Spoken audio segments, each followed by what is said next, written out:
In this video, I will show you how you can see hidden comments on Instagram.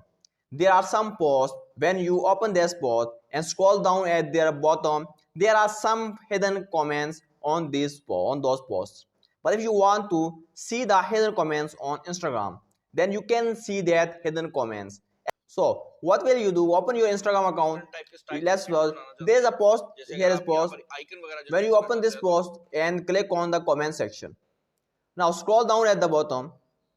You will see there are some hidden comments there. Here we will go. There's see hidden comments.